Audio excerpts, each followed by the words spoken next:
on, everybody? Welcome back to the Project Manga Podcast, where we cover One Piece, My Hero, Black Clover, Mashle, Dr. Stone, and Jujutsu Kaisen week to week. Back this week covering Weekly Shonen Jump issue number 50. I'm your host, Eagle. Knox. And Millianis. And as always, before we get started, we would ask that you take a look in that description box down below where you can find links to any and all of our individual social media accounts such as Twitter, online communities like Discord, audio listening platforms, whichever you prefer, you can find us there, as well as links to support the podcast through our Patreon or our online shop. Also, while you're down there, slap a like on the video and subscribe to the channel for more fire weekly content. And with all those words said, how you guys feel about this weekend jump? No One Piece. No One Piece, yep. Sad one. Yeah. But a lot of good meat to this one. Jujutsu Kaisen was incredible. Yes.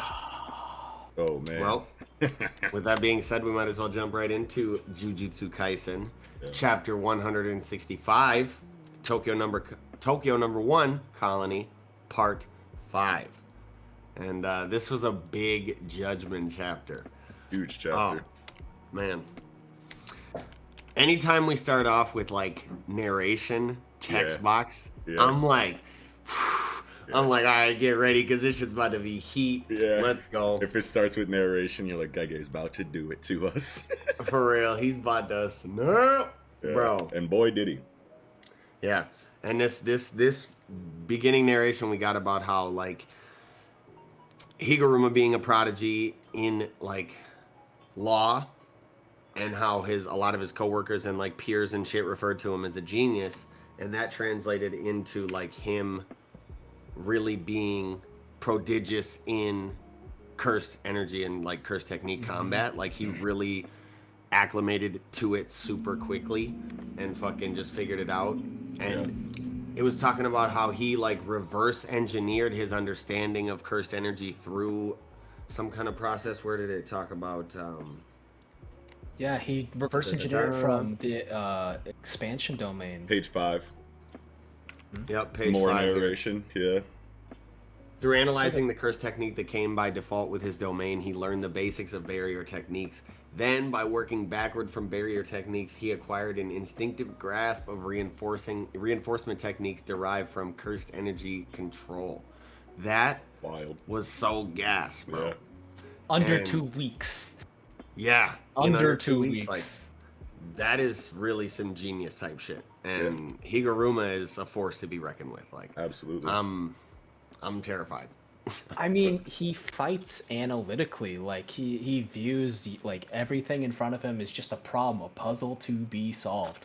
He's not like very emotionally invested until the confession. Yeah, until the and that's like the first time he's like actually like emotional, because he's like, because even times he's just like, you know, he's like kind of got that playful banner early on when he's in the bathtub, but like he's just like, no, man, I want to do this because this, and this, and you are not really giving me any incentive to not to. And it's just very pragmatic the way he was approaching everything. So I like this. There's one moment that I thought was kind of interesting. In the first page, when it's like what stands out most about him, there's that little bubbly gradation in the background, and I don't know if I'm recalling it correctly. It might just be a reference to like the colony situation as well, like this is kind of a tension point, the bubbling, the boiling point. But I thought it reminded me of the gradation that happens when Yuji's curse from his grandpa kicks in and does the false memories, and with like the judgment. And with, like, the judgment of death, he's going to die. I think that Higuruma is going to be the next false memories for Yuji.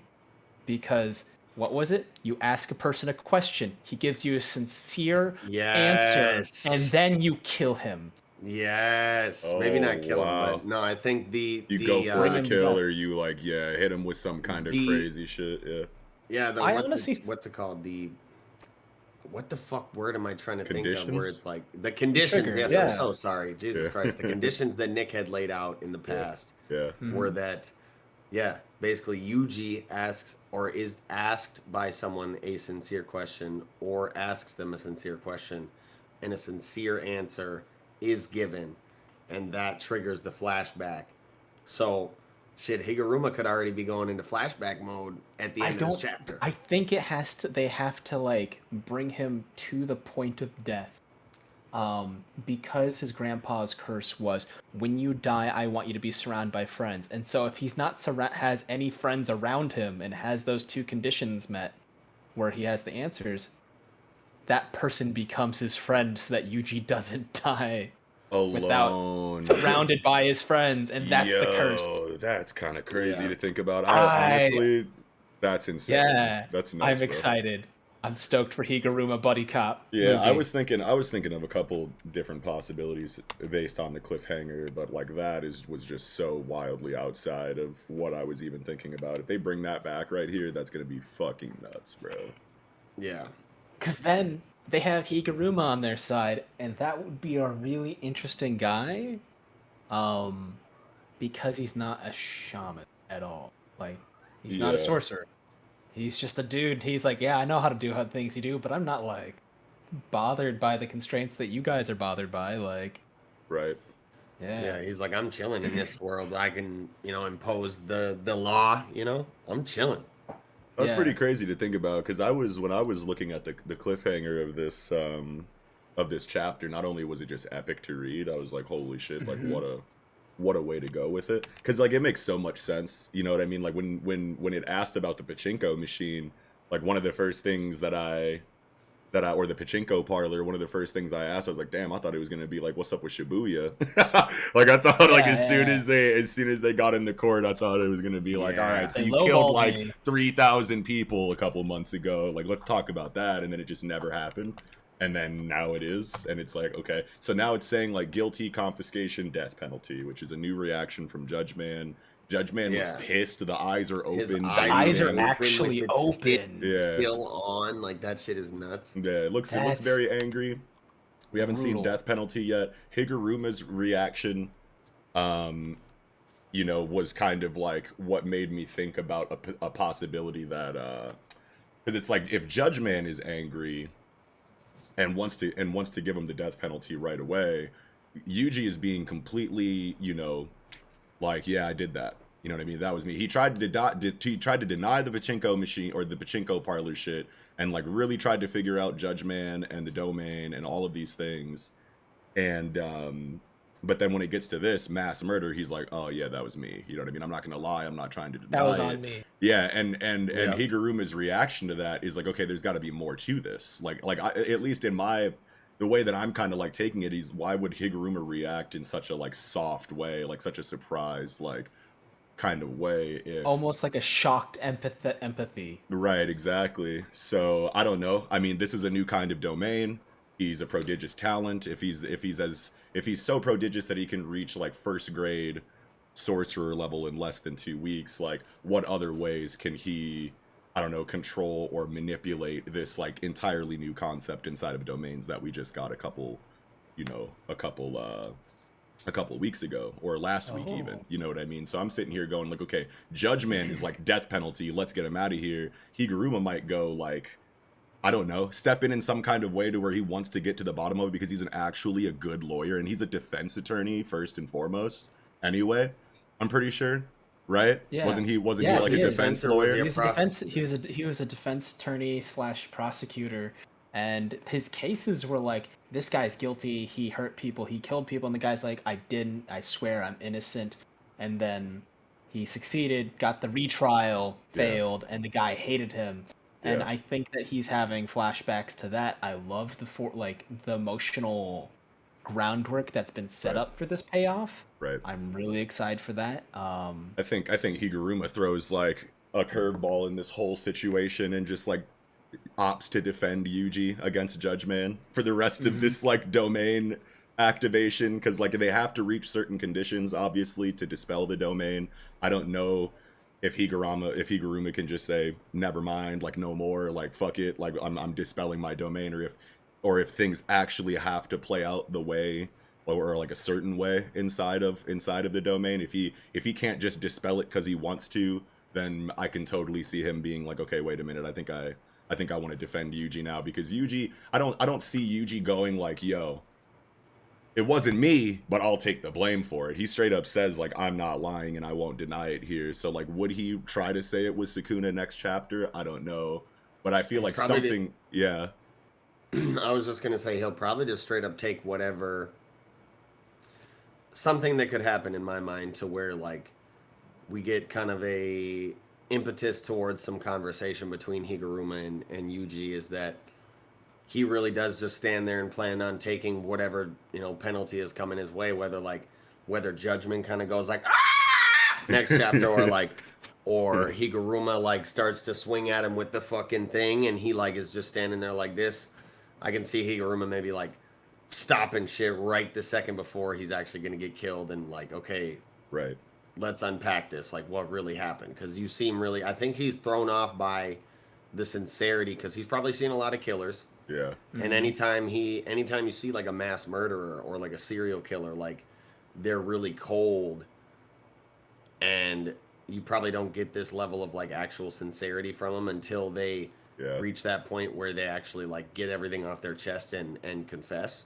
Okay. Yeah. So as far as like what know, you're saying about like it being confiscation, cursed energy gone again, I have my mallet, I'm going for the kill, and Yuji just stands there to take it, and then Higuruma says like, nah, never mind, let's talk about it a little bit more or something. The only thing that's throwing me off about that is that it literally says death penalty. So I feel like death penalty is coming from Judge Man to some degree. That's going to be That's what I'm thinking. Yeah, it's going to be an effect that like Judge Man has, so it might be out of Higuruma's hands, like The only what reason- happens to Yuji, so he might step in and go like, wait a minute, I have more questions to ask you before the death penalty is actually, you know, used on you or whatever. But yeah, keep going.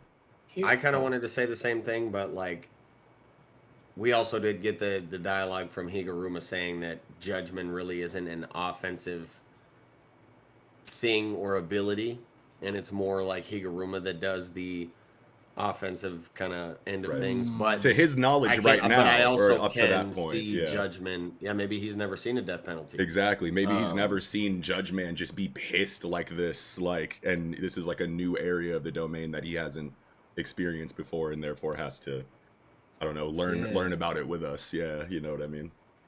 Yeah. My position. But he does have 100 points though. He does have 100 points. Yeah, you're right.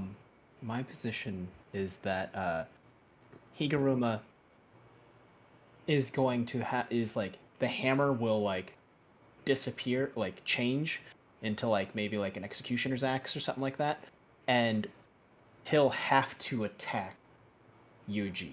He won't want to, and so like while Yuji's dodging attacks, defending himself, he's gonna ask us like questions like, "What the hell, man? What was up with that?" He's like, "No, I killed those people. I killed all the."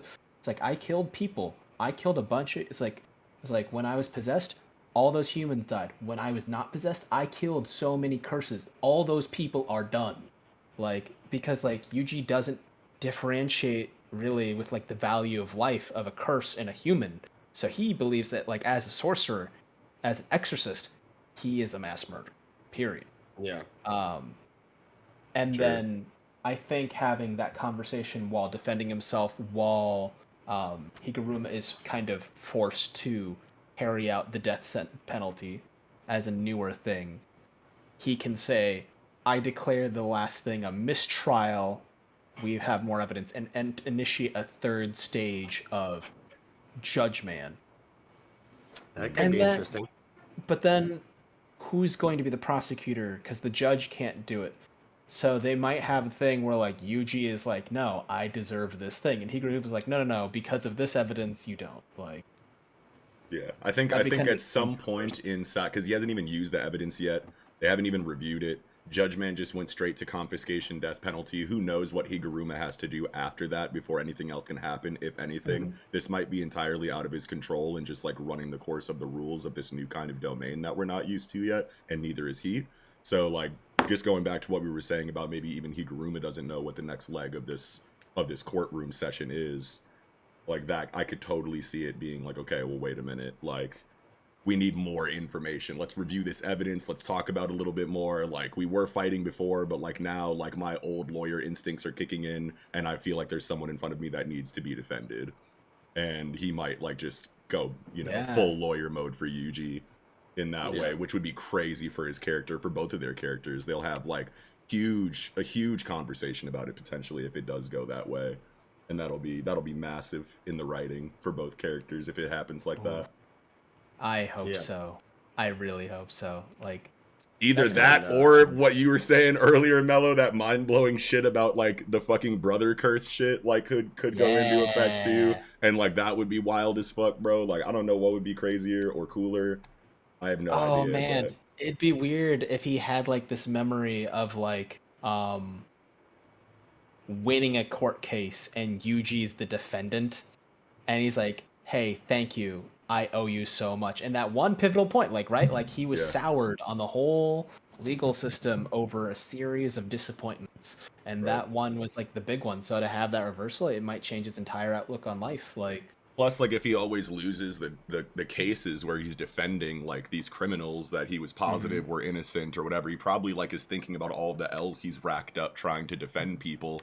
You know what I mean? And then now It's he's talking. discouraging. It is discouraging, but like that goes into his criticism of like, you know, real world law and like the real world judiciary is like justice is supposed to be blind. We're supposed to be getting to the bottom of something, but you know, courtrooms are always just like the prosecutor versus the defendant and who's better at arguing. It's not really about finding the truth. And that was like a criticism that he was making about, you know, the law system in general. So if he was making that criticism before he got his domain, and then now he's really interested in the way that domains work because it kind of runs on its own laws. It's not really you know, it's not really affected by the emotions and the outlooks of the people who are in charge. It just, you know, he might feel better beating this case for Yuji and defending Yuji against, you know, a law system that is like not corrupted. actually impartial. Yeah, it's actually impartial, you know what I mean? So this might be like his chance for like his greatest defense W ever in the eyes of what he considers to be true law. You know what I mean? So it could be a situation like that. But also it's like, dude, Judge Man is acting weird, bro. Like if Judge Man was supposed to be a representation of blind justice and now the eyes are open and they're angry and they're just deciding with no evidence being brought forth that this man is guilty and needs the death penalty, what does that say about Judge Man then? Like, what does that say about this, you know, new impartial style of law that Higuruma thought he was tapping into?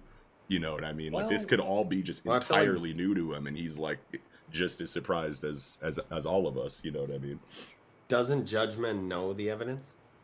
Yeah, for I feel sure. like I think Higuruma's so, the yeah. only one that doesn't. Yeah, you're right. You're Hmm. right. You're totally right. You know, I But think still. that Judge Man is like it's Still, as yeah, you impartial got a as it valid point. can be, but it's never gonna be truly impartial because it's formed from curse energy and like Higuruma's own resentment of the world at large.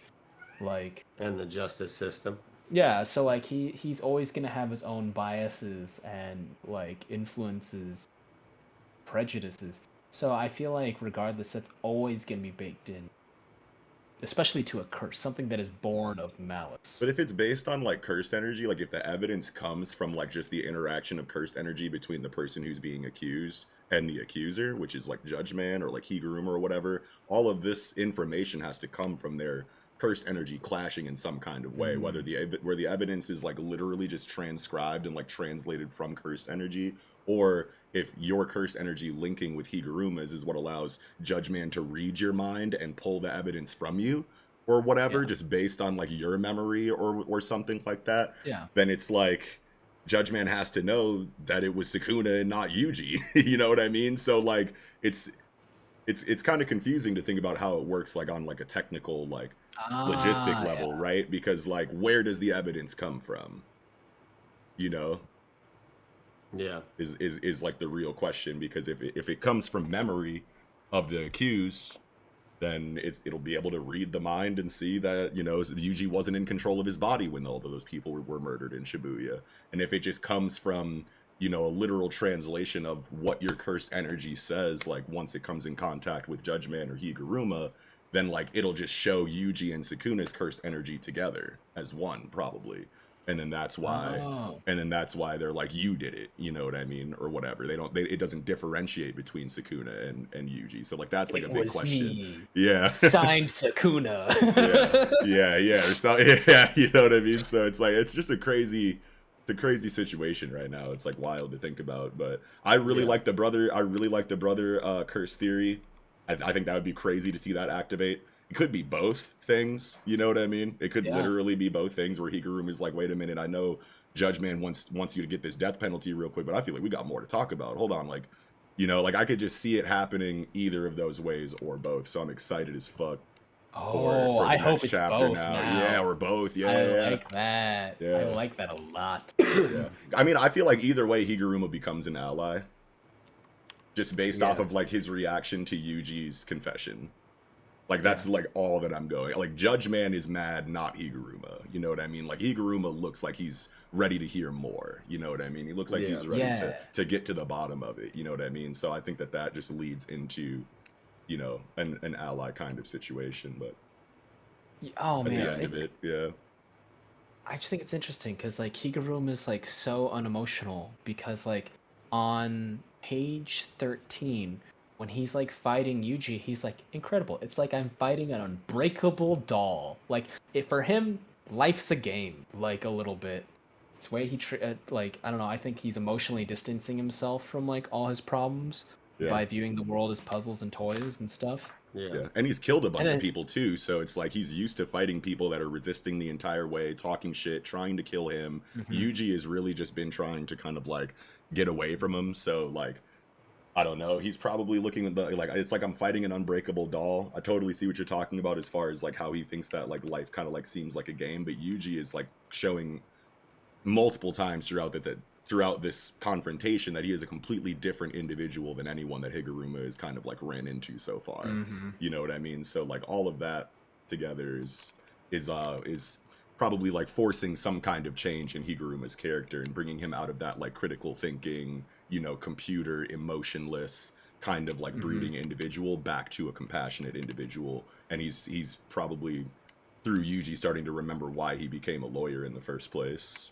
Yeah, which is really exciting because that kind of like development and growth like in like a 3 to 5 chapter like span is like ridiculous on behalf of Gege, all while they're throwing hands like the entire time. This choreography is insane. Like I wanted to talk about that too, like in the beginning of the chapter. I definitely wanted to talk about. It's so cinematic to me. Like it felt like I was like watching the anime. Like I can hear like the Hunter x Hunter narrator's voice like saying everything on this first page, what stands out most about him ... then into like just real quick like cold-blooded choreography is his talent as a sorcerer. It just felt like a movie, you know what I mean? The way that it kind of like progressed from chapter 1 to chapter 4, or I mean page 1 to page 4, just felt so cool to me. And he fucking makes the big long hammer, hits him with some rah rah. He tries to grab it, he dissipates it, he backs up, kicks the fucking bathtub at him. Wow, so breaks cool. the shit, dude. This shit is so sick. Love that. On 10 and 11. Yeah. That was so good. And then he does like, you know, the fucking Lucifer and Biscuit Hammer just, I'm gonna squish you. And it's like an old like cast iron bathtub too, so you can hear it like boom when he smashes it. Yeah. Shattered. I love the way that they're like using the water and the debris as like a block, a visual blind block, spot, a screen. Yeah. And I was like, yeah, that's so good. Yeah. Can we just talk about how much of a beast Yuji is for even being able to like square up with someone who's grade 1 sorcerer equivalent, just straight up hand to hand with no curse energy? Like he was obviously going to lose from this giant mallet attack after the bath, but like still, like motherfucker's a beast, bro. Stop playing with Yuji, god damn it. That was insane. Right. He's just raw human, right? Like, he's just a superhuman. Yeah. And then Higuruma's curse technique reminds me a lot of like it's a combination of two things, and I swear to God I had both of them before we came into the review. I should have wrote it down, but it reminds me of Shizuku's vacuum from Hunter x Hunter. Yeah. The Phantom Troop chick with the vacuum, because she could like you know, conjurers just in general can like dissipate their shit and reconjure it at Mhm. will or whatever. So like that's really cool to see that applied in a way that reminded me of Shizuku. And then just like the manipulation of like the size and mass and density of the hammer reminds me of something else too. And I can't remember what technique I'm trying to think of. Bang. Yeah, Ryu Jingu Bang works there. Oh yeah, for sure, absolutely. It was just like the way that like it not only got bigger and longer, but it's also like kind of like it behaves, you know, it's like fluid, you know what I mean? Like its shape is so feels so like malleable. So, you know, I don't know the word that I'm looking Almost for, like but it's like he's whooshy, hammer swishy. Yeah, he's like hammer Guy's bending. literally hammer bending. It's Yeah. fluid. Like look at this. Look at that page on freaking 4-5, right? Right. On 4, where he's just like whoop. Yeah, it's so And bendy. Yeah. He turns it into like a hook. Like Yuji goes to steal off him, Yeah. and he like turns it into a hook and Mhm. like, you know, stops his momentum or whatever. Like this is one of the coolest curse techniques ever. Yeah. I love Higuruma, dude. Isn't even like a guy who's just like, yeah, I'm gonna fight people. Like, he wasn't like a guy who was like, oh yeah, I trained, I learned how to scrap. He's just like, nah, I'm just good, and I've got a good imagination, bro. Like, Yeah. what do you want? Yeah, I think I'm just going back on this cliffhanger page, and I'm just like so confident that a combination of Higuruma's prodigious talent with cursed energy inside of a new application of it that we're not used to is going to either allow him to find the loophole inside of his domain that allows him to help Yuji in some kind of way, even though like this is all supposed to be like Yuji versus Higuruma and Judge Man.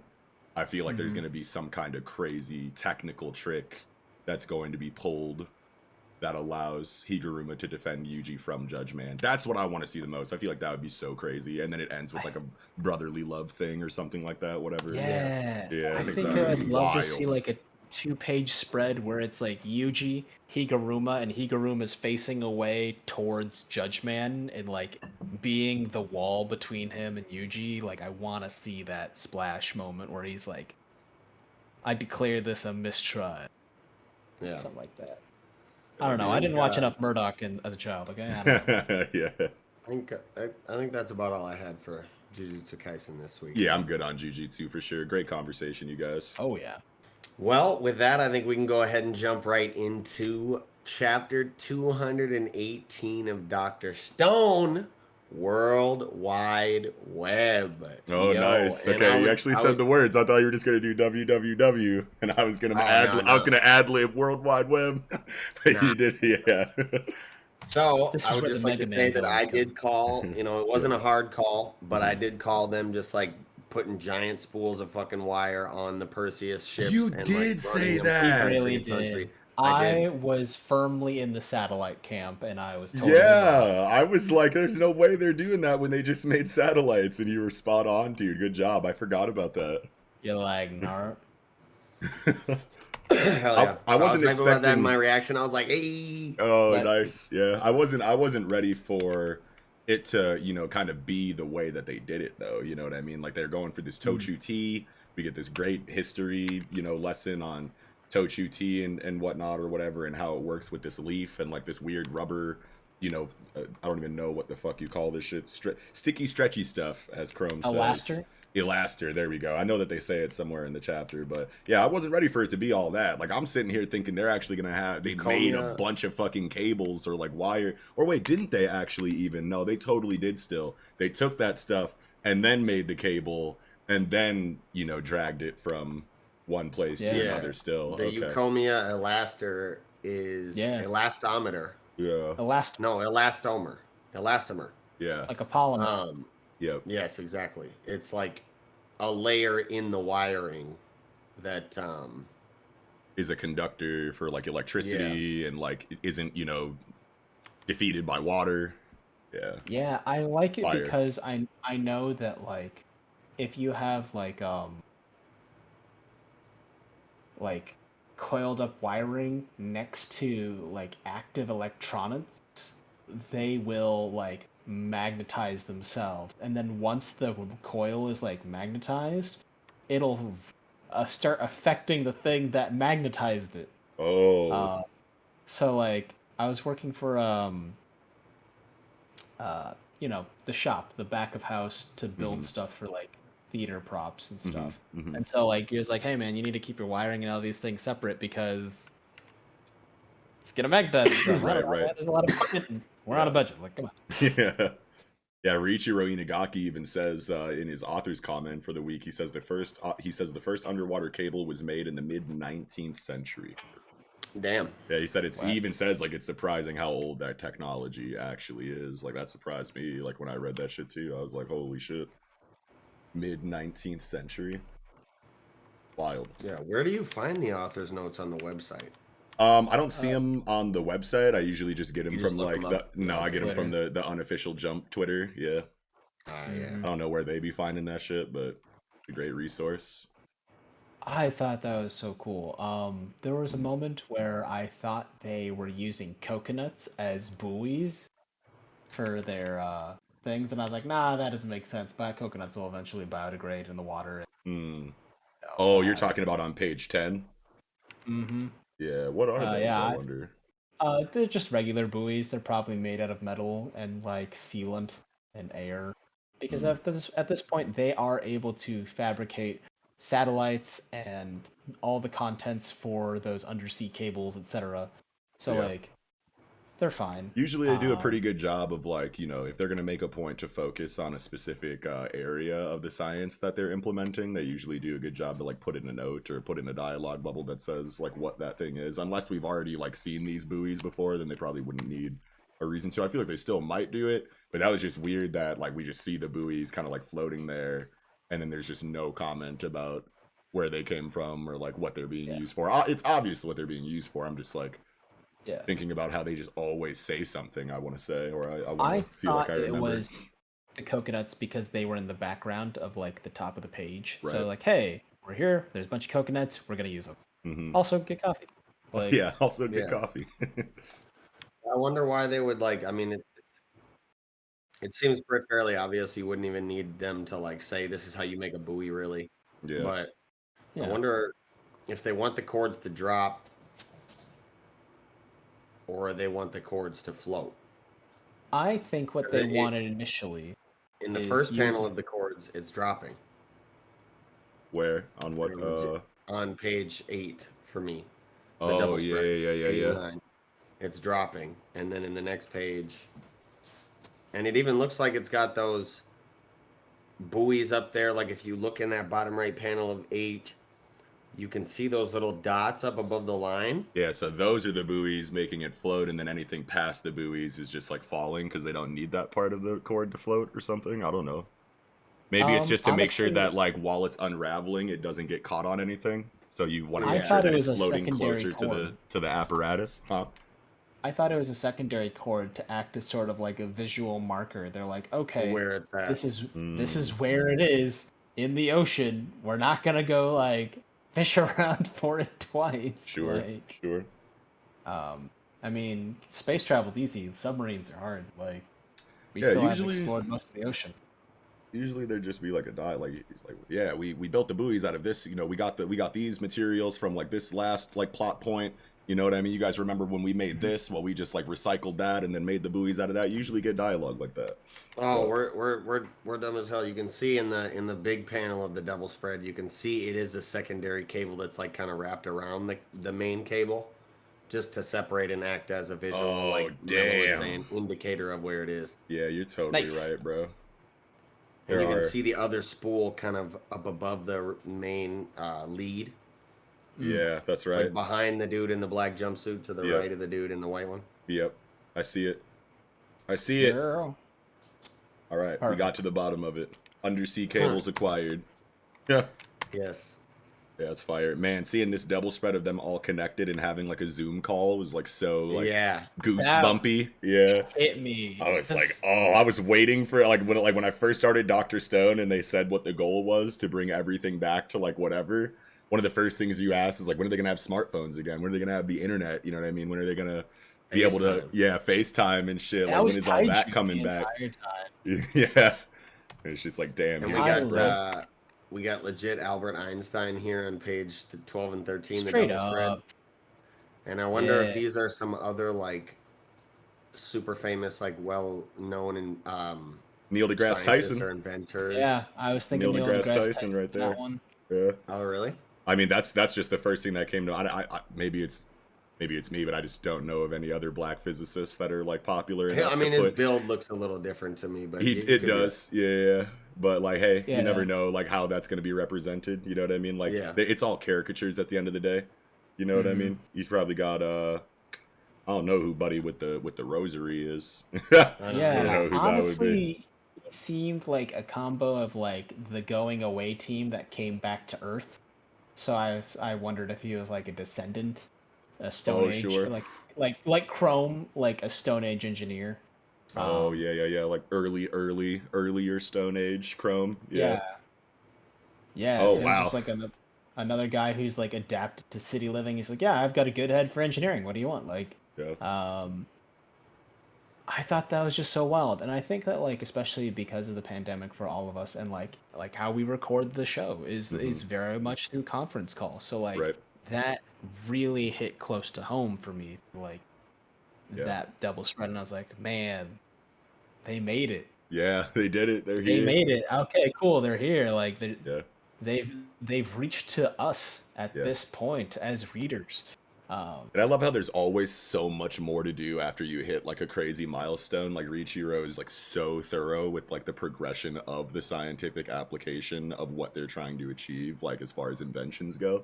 Because it's like there's always, it's just a good flow. Like you hit the milestones you need to get the payoffs that you need because you are reading a weekly series. But then in between all of that, the pacing kind of keeps up with the rate that Riichiro wants to go, because it's like, okay, we got the leaf, we got the polymer or the elastometer or the elastomer.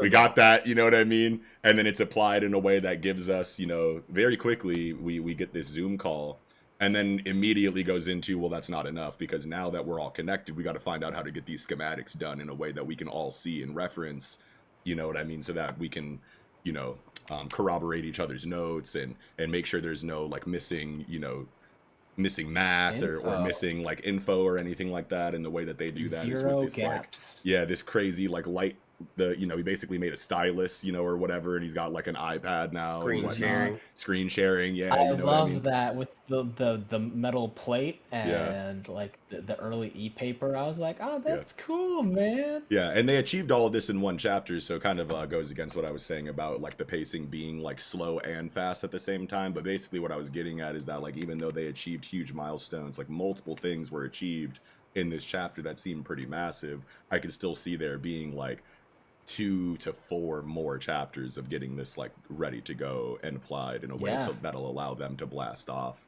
You know what I mean? So it's slow, but it's quick. I don't know how to explain it really, but hopefully you guys understand what I mean. It's like, yeah. There was a guy that I listened to. His name was Matt Colville, and he had like such a rapid staccato. Like he spoke so quickly, but it was very clear. It was very concise, and like it got all his points across. And I found it very digestible.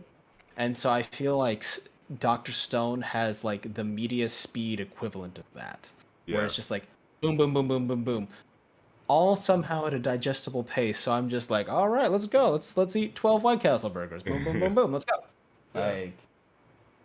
But now I'm wondering, because if you go to like page 17, like, and you see like these middle panels next to Zeno, it's like, okay, they're working on, the tablet or whatever, the screen sharing thing. And like you see this middle panel of this like black guy, engineer or whatever, drawing on it. And it's like, was that the black dude from the double page spread on like 12 and 13? But then you're like, wait a minute, no, because that's clearly Einstein. And then you go and look like at the panel above that guy on 17. And he's like, is that the Einstein dude? Like with his back to the camera, you know what I mean? Because he has like, no, because he totally has that's a beard Bob too. Ross. Yeah. I was like, just like trying to see like, could this not be, Einstein and Neil deGrasse Tyson on 12 and 13, because they're clearly here working on the rocket with everybody. But nah, this dude has like a whole goatee. You can't really see his entire face, but his hair is different. It's more afro-y. And then he has like a goatee, and then underneath him is just. This guy don't got a goatee. Like I'm talking about the one. I'm talking about the one above, on the panel above the black guy. Like Oh, I thought that He's was like sandwiched. yeah, I thought that was Oh, potential. Yeah, I thought Einstein. yeah, I thought that Yeah. was potentially like the Einstein guy that we saw in 12 and 13, but no, that's definitely Einstein on 12 and 13. There just so happens to be another similarly looking black engineer on page 17, and that's I definitely not honest- Einstein above him. Honestly, I haven't seen a lot of the repeat minor characters, and I think that they're actively making new characters for each of those scenes to kind of represent the whole worldwide expansion Yeah. of their population and workforce. Mm. So it's like it's always going to be a slightly different. I'm like, I don't think any of these guys have repeated yet, like beyond their chapter, you know, like. Yeah. But that's my Yeah. take. I love the kind of like Senku 11 karate pose on the final page. It's like we better select our Oh, team yeah. of astronauts and start training for outer space travel. Yeah. I didn't even like think about the stance that the astronaut is in. It's totally like a martial arts stance. Ready, Challenger, ready. Yeah. Start Oh, dude, I training hope for it's outer space travel. Hope it doesn't go like the Challenger. That one. Oh no! Oh no, that would be terrible. They're not I gonna think do the that. original squad was supposed to be Senku, Tsukasa, and Ryusui. Ryusui, right? Yeah. Mm-hmm. Yeah, but now It makes something interesting is that with the astronaut thing, do you think that the actual spaceship is going to be the Senku 11 that gets to space? I think it could be. Because they've Senku already gone 11. through like what 4 already at this Yeah. point, and then they still have I think to like they've gone through perfect. 7 or something like that. Yeah, and Yeah, then they like still have 7 to was the one they perfect actually their, got up into. multi-piece. So like by the time they get to Senku 11, I'm like, all right, yeah, that seems right. That makes sense because we know that we don't have the astronaut suits made yet. You know what I mean? And like this Yeah. astronaut dude is like fully clothed on the moon already, and it says Senku 11 on the helmet. So it's Geared pretty good. out. Yeah, it's a pretty good guess. Yeah, I like that. I love it. I love Yeah. the little crossed starship logo, just little starship patch on the side. I'm like, yeah. Yes. Oh man, I didn't even Wow, like. we I didn't did even it. really take a look at all the details here. Like, what's going on this helmet? Is Love that like cameras? Is that like it's got to be cameras, right? On the top of the helmet. Yeah, cameras on the top. You can see in the reflection, you can see the ship and the Earth Yeah. on the visor, and I'm Yeah. like, Yeah. yeah. Yeah, that's sick, On bro. the one on the chest, that's what's on Ryusui's hat. Mhm. Yeah, that's right. And we were talking about how everybody had a kind of different. And on Different the arm, logo, it's different just sigil. the general Mhm. Kingdom of Science logo on his right armband. Wait, so that is Yeah. Ryusui? Is it? Because everybody's got a different patch, dude. I mean, he does say one of those seats is as good as mine. Yeah, So yeah. that might just be Ryusui, and he's like, I want to go everywhere. Yeah. Okay, so it definitely is Ryusui then. That's cool. Gotta be. I like that a lot. Yeah, it probably is the Yeah. Senku 11 that finally makes it there. That could be a little bit of a foreshadowing on that. Potentially, that was a cool spot. And it's like a nice soft gimme, you know, little softball underhand toss. Mm-hmm. Kind of funky to see on the first page. I have one basic question: how do you make the internet? And I like how they're using the internet to like make the Earth look like an atom. So like, here's the biggest thing you can like conceive of personally. It's now the smallest thing you can't conceive of. Oh, damn. That's a cool. That's cool because thing to think because about, the internet like the internet literally shrank the world, you know, like Yeah. globalization and like the figurative shrinking of the world is real. So like I love that little nod to like, hey, this made distances almost non-existent. useless. Like Yeah. I talk to a guy in South Korea like 2 times a week. Like Yeah. don't mean nothing. Before to the stay up. internet, I had to, you know what I'm saying? I had to send letters. I had to send you a letter, right? Yeah. That which would have taken who knows how long. You send a messenger, you send a raven, whatever the fuck, or a pigeon, you know, or whatever. Pigeon. Yeah, it's gonna come back in a month. If it even makes it there, you know what I'm saying? A different pigeon Right. shows up in a month. Sorry, Don't return to sender. Sorry, we found your bird mangled by a fox. It's just- No. Damn. Yeah, I wonder. Yeah, I that'd be wonder. I wild. never really talked to, or never really thought about it before, but I wonder, how often that actually happened in the old world. You know what I mean? You send a pigeon X amount of distance, and it's like it didn't make it to where it was trying to go with the super important message you tied to it. How did that affect war? How did that affect literally anything that you had needed to send urgent messages for back in the day? Quite a lot. I think Quite I a think lot. maybe you just send it with a person if it's that important, because Yeah. like a person is probably like more capable to survive the trip at the end of the As a day. writer, yeah. Yeah. And like they people would have ways to smuggle things on their own person.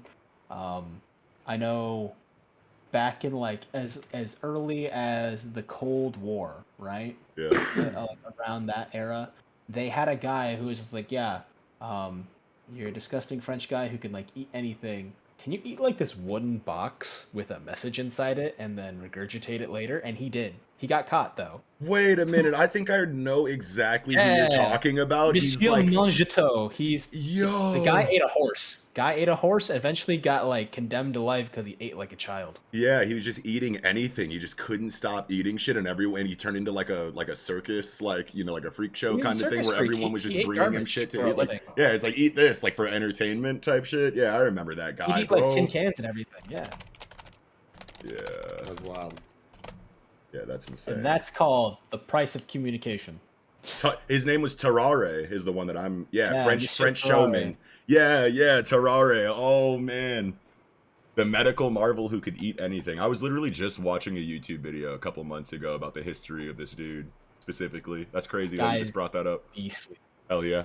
I don't know if I had anything else for Dr. Stone though this week. Yeah, I don't know. I think it was pretty Straightforward. pretty simple chapter. Yeah, not a lot to it. Straightforward. Loved the visual imagery. Yeah, like while we're getting ready to go to the moon, like if all of the conflict comes from their inability to like reach milestones in their invention, a lot of these chapters are just going to be like setup chapters with like character development and like progression and shit. So as far as like deep divey like meat and potatoes shit, I feel like we don't get too much of them on the lead up to Y-Man since the conflict is so minimal. You know what I mean? That's for the track trip there, where Right. they're having to like focus and stress about like oxygen and water levels and like combining the ship. That's where all the tension's gonna be. Like, Yeah. Yeah. I can't wait for that shit, boy. oh man, it's gonna be Ooh. great. Yeah, I want to say we're like 3 to 4 chapters away from blast off. If anything, yeah. If That's my that. guess. Yeah. Yeah. But yeah, I'm good. I'm good on Stony. Same. Me too. All right. Well, with that, I think we can go ahead and hop right into chapter 85 of Mashle, Mosh Burn Dead, and the Malicious Magnet User. And as the chapter title says, this dude's magnet magic is quite malicious. Yeah. He does not pull any punches with this shit. He just spawns a big ass magnet ball With spikes and and like shit. assigns polarity to it and Mash, and is able to just like have him just like Yeah. against it, which is Quit like hitting yourself. Yeah. that shit's so broken. And Very like broken. It is. against I anybody mean- else besides Mosh, it's a one shot. You know what I mean? Yeah. Reminds me a lot of I like mean- Kirara's ability from Jujutsu Yeah. Kaisen, but just like the magic, less rules, more like whimsical, crazy version of it. There was another moment Yeah. that reminded me of Jujutsu. It was, oh god, page 17. When he hits him with the confinement box. Mm-hmm. And I was just like, oh man, it reminds me of when A Mai domain. and Ui fought that pestilence demon. Oh, they, like, yeah. The Boom, smallpox here's the curse. box. Yeah. Smallpox. Oh, Now you're in a yeah. small box. Let's get smashed with a boulder. You know. Yeah. But no, Eagle too. It felt like a domain when he said magnet ping pong, and then it just like it just felt like a mana zone or like a, or like a domain or something. It turned the whole room basically into the spell in a way that seemed to kind of like change like the whole vibe of the space that they're in. So that was definitely reminiscent of that too for me. The wallers changed color. Yeah. But yeah, it was funny to see Mosh, like karate chopping the spikes off of the ball, and like using his polarity to like orbit as he like strafing it. And Yeah. he's just like orbiting it basically using Right. its magnetic Super force. Yeah, Right, so the way super I kind of strafe took as well. that was like, okay, I'm still going towards the ball, but I'm like sidestepping in a way that like stops my forward momentum just enough for me to make the sidestep. And then like before I can be resucked back into the ball, I'm taking another sidestep. And like it's just confusing the magnetism or whatever. They pretty much explained it already, but I still like tried to make it make more sense in my mind as far as like how the magnetic attraction was kind of like working with his movement, and it feels good. Like these are the kind of strength feats that I like to see like Mash kind of like use to get through certain kinds of broken magic, because like everything he did here was just like so cool. Not only was like the orbiting like amazing, but then when it goes into the domain, mana zone or whatever, and the ping pong starts, and he takes his iron wand and turns it into a glove, and the choreography of him playing baseball with the shit was just like so cool to me. You know what I mean? Like Komoto represented that like really well. And then the way that he's throwing it, it didn't work. He caught it off the back, hit the scoop and flip or whatever, one man keystone combo. I don't really know anything about baseball, but Dote is a pretty good commentary here, kind of like guiding me through it. And then when he fucking on 14 launches it with the shoulder magic, and then you get the two close-up panels of his index and middle finger putting the spin on the spiked ping pong ball into the missile throw, like that shit was fire. Yeah, all of that, like the illustrations and drawings were just fire in this chapter in regard to this fight. So good. Yeah, one of the better Mash gets out of it with raw physical strength. One of the better representations of that I've seen in a while in Mashle, in my opinion. Yeah, definitely. It was kind of interesting that he's basically split his wands into two, because he's got a magnet user. He has like two polarities of wand or something like that. Because if you look up page 16, right? One's black, one's white. They both have a similar star-shaped thing, and each one is like their hand, and like it looks like you could put them together. Yeah, I mean, the one wand on the left hand looks like some kind of magnetic, like it just looks magnetic. It's got like a coil wrapped around it. It looks like, I don't know, something, I can't think of like the actual like name of like the thing Sparking or whatever. energy. Yeah, I could have sworn that like, there was some like Dr. Stone shit they were doing with like, a pole and like wrapping shit around it or whatever. Like when they made the giant magnet the first time, like early in the series, they had like a big metal block that they wrapped like some kind of like tungsten or something like wire around it, and then it got hit by lightning and then became magnetized or whatever. So that's what I like the first electromagnets. Yeah, there you go. Like that's what it reminded me of. And then the second wand I thought was like just a completely different application of magic for some reason. I see the confinement box physically itself maybe coming from the magnetic wand, and then like the whole like void of darkness, because it obviously looks like the space that he's occupying after being confined is way bigger than the actual space of the box in reality. You know what I mean? So I'm like, okay, so is his other wand like darkness magic or something? You know what I mean? It seems like a combination of two different kinds of magnets or two different kinds of magics, because otherwise, like, how could just magnet magic put you in a black hole void just because I dropped a box on you? Yeah, like it just, I feel like there's something else going on here, even though I don't really know how. Yeah, really the idea work of like that. two wands, right? Yeah. So, maybe it's void magic. Yeah, void magic, something like that. Yeah. But I'm just wondering, like, how, like, do you just having another wand allow you, to tap into another affinity of magic? Because I'm pretty sure that this is all, like, inherited, like, born with affinities as far as, like, what your magic is. So it's like, how does having another wand, like, is it the wand or is it you? And you're just channeling your affinity through the wand you have. I don't really know. I think with the second wand, it might be the wand. Sure. Because it'd be really interesting to have, like, almost like recessive magics, because you were talking about how it passes through families. There's like different families. You have different families married into others, and they had different magics. And so maybe it's like an inherited wand that belonged to that person. Sure. Passed down through the family, and like if you have a good affinity for the wand, you have access to a different branch of magic that your family once had. Okay, I want to say that that's like a new concept then, or at least I don't remember them talking about it working like that earlier in the series. It's So never been talked about, but yeah, like if we just like take a moment to think about it, it sure, does kind of track, it you know, does. Yeah, like yeah, yeah. Could make sense. Yeah. because if they value magic, they wouldn't want it to disappear. I think this is the first time I've personally seen people with two wands, unless I'm tripping. But this seems like the I first can't time. remember it either. Yeah, I Yeah, think so so this is too, actually, yeah. and I think it's really interesting that they're doing this as such a like a low key reveal. Like this isn't like dramatic. No one's ever heard of this. This is like, oh, that's a new piece of information, and it seems normal. All right, let's go. yeah. Yeah, I don't know. I don't know. I'm like this is one of the times where Mashle kind of like gives me information that I'm wondering and excited for the eventual explanation of, but it is a story like Mashle, you know what I mean? So you never know if you're actually going to get explanations for things or if it's just going to be like lost in the sauce of, you know, the Yeah. comedic direction that the series is going in. I have faith that like Mashle's usually pretty good about that kind of stuff though, like when it's an important concept, like, you know, who knows, we might start the chapter, you know, next week with, you know, just raw exposition, like narration over what is this dude's name? With the shark teeth? Can't remember his name right now. But we might just get like an explanation from Komoto on how the double wand thing works if it doesn't come directly from a line of dialogue from the character. I could see that happening just to if we really haven't seen it before, you know what I mean? I could totally see Komoto just giving that to us next chapter. So if this is a new concept, but because it seems pretty important, like two wands is a big deal. Like he's got to say something about Yeah. that if he hasn't already. So that's why I'm excited for the next chapter.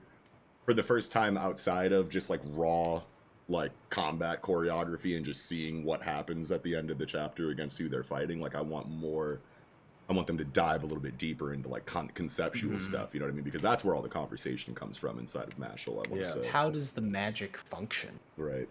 Like, Yeah. I understand that like this is the magic you said it is, and Yeah. this is what it's currently doing. Yeah. But I want to know how. The magnet stuff, very straightforward. Yeah. Like, I grew up on Magnet Man versus Mega Man, so like, Yeah. this was an easy sell for me. I was Right. just like, yes, of course. Yeah, the magnet Bouncy, stuff's bouncy, easy. bounce. Magnet stuff super straightforward. The fucking Mash dealing with it was super straightforward. We saw literally panel by panel how he dealt with that, plus doubts, like, you know, commentary on it. Everything was very straightforward except for like this potentially new concept inside of Double Wand. So Yeah. can't Yeah. wait for that. Can't wait to see the Dote and Lance versus these two. You know, Yes. next Pretty chapter. Boy and and the Silver Spoon guy. Yeah. I'm glad that they put him in like a Especially- void, you know what I mean? Because it's like if there was Yeah. no void aspect to this, Mash is just punching himself out of that fucking box. So it's like you needed to like separate him, you know, in space in some kind of way to allow Dote and Lance to kind of turn up here. Otherwise, Mash was about to low diff this entire arc. You Yeah, know, I so can see it like Yeah. dragging. The fight can drag here, yeah. and then Mash comes like busting out of the box, and he's like, "Yo, how the fuck did you get out of there?" And he's like actually tired, like I was running for what seemed like 100 miles. Like he actually runs to the edge of the void and makes it to the edge of the box. Yeah. Literally just like, Well, like, oh my god. And So, then just punches out. what if it's just like a moving floor, right? Like, that Jamiroquai music video, it's like virtual insanity. Haven't seen it. There's the floor moves, and so the furniture would move around. He could dance around it. It was really quite trippy. Okay. But what if that void's not really like it's an endless void? Great selling pitch. The guy who sold me the swan, very good at his job. But like it's just like a limited space, but the floor moves, so like So he it has makes to run so fast Yeah, that like I see what it you're can't saying keep now. up. Yeah. like a treadmill. Yeah. That would be a really cool explanation to get if he does break out of it. I was thinking of a whole bunch of things. Like I was picturing like Dragon Ball Z, like Super Boo getting trapped in the hyperbolic time chamber and just screaming a fucking hole in reality and walking out of it. I was thinking of all types of shit like that. Because it's like you never know when you're gonna get a reference in Mashle. You know what I mean? Like we got like a whole tuning exam arc, like, you know, filled with Yeah. fucking Hiruzen versus Orochimaru even inside of it. You know what I mean? So like you never know. You never know, but I Yeah. definitely don't think he'll shout his way out of the void. I think that would be insane if he did that, and that would be like a crazy reference. But As far as like what we've been talking about so far, I think I like what, Eagle and Mello, what you two were saying in tandem about like just running through to the end. Or he just jumps so high as the ceiling. Like you can walk forever, but it's only so high. Yeah. Oh wow. Yeah, something like that. Something That'd like be some tight. stupid, like not funny. He just like you see him like kind of like you see his like little tiny fingers sticking out of like the lock, and just Oh. like the lock just shatters, and you see him. He's out there, and he's just like halfway stuck in the box. He's like, all right, I'm stuck. Finish the job. We get some calf magic. Yeah, it's like I felt like I ran for like 100 miles in either direction, so I was like, "Fuck it, what happens if I jump and the ceiling isn't infinite, just the floor?" That'd be some Just shit. the floor. That'd be be- yeah, because like that's the stupid shit that magic does. It's like, Yeah. ooh, and it's like, well, you can't account for everything. Right. Yeah. Um, Yeah. I I'm think we got some excited pretty to good have, ideas like, on that. Yeah. showcase. What'd you say, I'm Mo? excited for I'm excited for like the supporting cast showcase because like they need a couple W. Yeah, for sure. I think that this is a great opportunity to just let everybody else kind of like have their moment in the arc. You know what I mean? Like if Mash is trapped here like this, he just got a brilliant showing in this chapter and the last couple of chapters, even with like the Q stick. You know what I mean? And the billiards shit. So like if they let Mash chill in this void and like let everybody else cook until, the final bout between him and Domina after everyone else is defeated, I could totally see it going like that. Even though it's predictable, if it does happen that way, I still think that it's just way more valuable for the side characters to get their shine in this arc, even if we can kind of predict the pacing. So I'm excited either way. Especially after Lance got hit with the ball. Yeah. He's just like, hey man, that was disrespectful. Like, Right. come on. Yeah. Yeah, they're about to turn up. Can't wait for it. I don't have anything else for Mashle this week though, I don't think. Yeah. This I'm was set. even more straightforward than Noctis Tones. Yeah. Literally a couple, some baseball scenes here. yeah. But we'll see. We'll see what's up next week. Yeah. All right. Well, with that, I think we can go ahead and jump right into chapter 313 of Buddha Kuroa, the captain of the Black Bulls. It's Yami hours, baby. Big death flags for Yami, man. They continue to come up. You don't think so? It's big cap. You, You want to know what? Hey, you want to know what? It feels good, but like, I don't know. It definitely feels very death flaggy. Like they're doing all of this for Yami as they're like trying to run up and save him, and it all feels really good. Everyone's on the up and up. They feel like they've saved the day, but there's like obviously there's this ominous like couple panels on the last page that makes you think something crazy is about to happen. And even if something crazy is going to happen that brings the despair levels back up after such a wholesome chapter, I still don't think Yami dies at the end of this. Honestly, I read this and I didn't even consider this being death flags. I was just like, yeah, we're going back to like wholesome flashbacks and like wholesome, the gang's all here, we're the Black Bulls, like, kind of like early chapter vibes. That's how I felt too when I series first vibes. read it, but then like, just history of manga, you know what I mean? Like just puts an ominous vibe on a chapter literally dedicated to the flashback of a character that hasn't really been in the story for like a year, that everyone's been waiting to see again. If there is going to be a character for Tapete to kill to really like bring that kind of situation to the Spade arc, it definitely would be Yami. I don't know. I just can't see it happening in Black Clover at this point. So that'll be a huge surprise for me. That was the biggest thing for me. Is like the placement of the flashback, the events in it, from like his younger years all the way to now. Like it just seemed like his life flashing before his eyes in a way. Yeah. If that makes sense. Yeah. I just think there's a little bit more story to tell with Yami in regards to like where he actually comes from. Like all of this flashback stuff is cool, but it's all when he's already here. You know what I mean? Like meeting Julius, meeting everybody, like he's already, with the Magic Knights. Like he comes from like a weird country or whatever that they said earlier in the in the manga, or whatever. It's like of Japan. Yeah, Japan or some shit. Much, like when are we gonna get shit like that? So I feel like there's just more storytelling that we need from Yami, or at least that I want from Yami, you know what I mean? So that's another reason why I don't think he's really dead, at least not like in the next chapter or two or something. I feel like I don't know. I think with the light flashing before his eyes flashback, how he's all cracked up here and how like he's inside a literal coffin. Yeah, well, and his demeanor is different like than usual as far as like his level of sincerity. Yeah. the way he looks and his dialogue.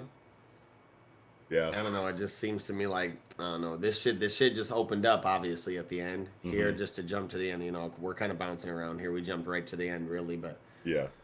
in this last panel, this is like the second gate opening up. So you know, Lucifero's about to come out, Yeah. and It's definitely he could not just over. Be like, he could just be like, eat Yami real quick, drink his innards and shit. Yo, fucking that would be kill insane. Yami and vengeance.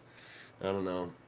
Dude. Yeah, I mean, like you Immediately. said, you know, If that was the first major death in Black Clover, I would shit a brain. Yami. I mean, like you what? said, it's That would Yeah. be kind of like One wild. Piece where I'd have to take everything back. I'd Yeah. have to take everything back. Yeah. Yeah. What were you I saying? mean, it's kind of Eagle? like One Piece. I agree. Like it's kind of like One Piece where you know it's hard to see deaths a lot of the time, Yeah. Mhm. but this is the one time where most of all in Black Clover, I think I've been like, man, Yeah. this character might actually get taken out of here. But Plus, we got that one like double page spread color spread from like a while ago that people were speculating was like a potential death flag foreshadowing. everybody was dressed up in funeral garb. And Yeah. Yami was the only one like turned away, facing away from the group, and he was like away from them like by 10 or Right. 20 feet. Right. Yeah. I Oh. remember when you brought that up, and I was like, oh shit. Okay. Yeah. The whole Black Bull gang was all like real forefront in this color spread, Mellow, and like all dressed in like, you know, black suits, black dresses, funeral attire. Yami's like 10 or 20 feet behind them, also in a black funeral suit, but he's facing the other way, like towards the sunset. you Looking know? back at him like, man, I can't even join y'all. This funeral's for me. Oh. Type shit, yeah. I remember Yeah, that, and I man. was like, damn, if that's foreshadowing, that's actually like really cool. Man, what if it's like Vengeance or something that dies? I mean, whatever. It's exactly. fucking vengeance, dude. That But, guy like- sucks. Yeah, but like I don't know, man. It's like You're so trifling. Yami. That'd be, Fuck him.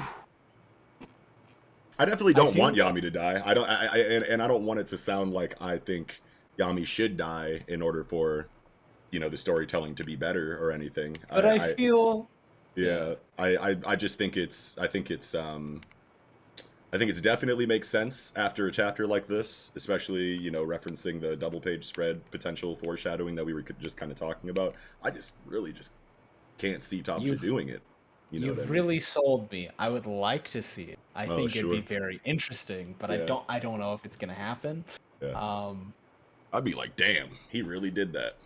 I probably wouldn't have too much. You know, I'd give Tabata his props for that. That's got to take a lot of guts to do that. That's like everybody's favorite character. Exactly. It's like definitely It's- my favorite character. It's a lot of people's favorite character. It's definitely one of the more interesting, like nuanced ones within the series. There's this one thing that I really liked artistically Mhm. was page 10 and 11, where like it's almost like little footsteps of speech bubbles, like slowly waking him up, and I really thought that was really cool because I like that idea of like waking up from a dream where he's reflecting on his whole like life because he's got Yeah. nothing else to do except for like exist Right, in suspended sort of animation right. used to a tablet, like And then you hear all of your teammates' voices leading up Yeah, until they get rousing louder and you. louder, and then Yeah. you wake up like Captain Yami, and it's like, god damn. Oh yeah, and then Morris is just like done. So wait, so Morris is just he done. looks like toast. Yeah, he he's looks just like done. toast. So like, what was Uh, the attack that got him then? Just the punch from the Henry tank, like the Henry headquarter tank punch was what finished him? Because that was like the last damage I feel like we saw him take at the end of the last chapter. He right? looks pretty fried, so I would say the punch, the Black Bull Zord. Yeah. But like I think it's really interesting because the mouth is always open normally, but this Wait, time no, the the last damage he took was Asta smacking him in the face as he was talking shit. He took like a big combo attack from everybody, and then he was like, through all sorts of experiments, I made myself into a higher being. Then I obtained the talents of the ultimate devil host, just like more One Punch Man villain dialogue. Yeah. And then he just gets smacked in his face by Asta, which was so gangster. And he's like, give us our captain back. Then it's this chapter. and I guess the rest of the fight is off screen. And I know that visual of Morris on page 10 and 11, like I know that that's not just the damage that he took after Asta, is it? That's just like him after he got like blasted into a wall. So maybe he's not done then. He looks pretty done though. I'm gonna be super disappointed. Pretty toasted. I'm gonna be mad disappointed if he's done after that. I thought it was interesting that his like the mouth on his forehead was closed. So like, and then his eyes are rolled back. So I'm like, yeah, he looks pretty done. Is that just it? Like I feel like the parasite is going to evacuate the host. Like the devil's gonna leave the host at this point. He's gonna be like a ruined, empty shell. Like I kind of expect the devil to kind of slip forward now. Yeah, especially with this like other gate opening or whatever this is at the end of the chapter. Yeah, Morris can be done. It's like that's cracked open. Yeah. Yeah. I really hope Lucifero is more of a character than anybody else up until this point.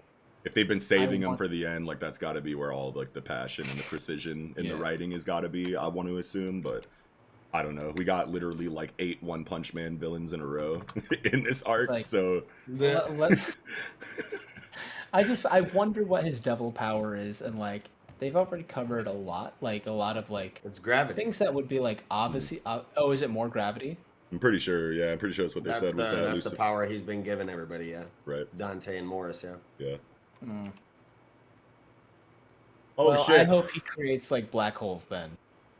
I feel kind of dumb now, but like, wait. So like, Morris and Dante were both using Lucifero. Were they always both using Lucifero, or did Dante get defeated and then Morris was like, "Oh, nice, I get to use this now"? Or was that ever explained, or was that? I don't think it was. Okay. I think it was done. Not done. He got enhanced. Morris magic. was saying that after Dante got taken out, him and Lucifero. Okay. Yep. That's cool. So Morris just got this devil. Like, is this the first devil power that he's used?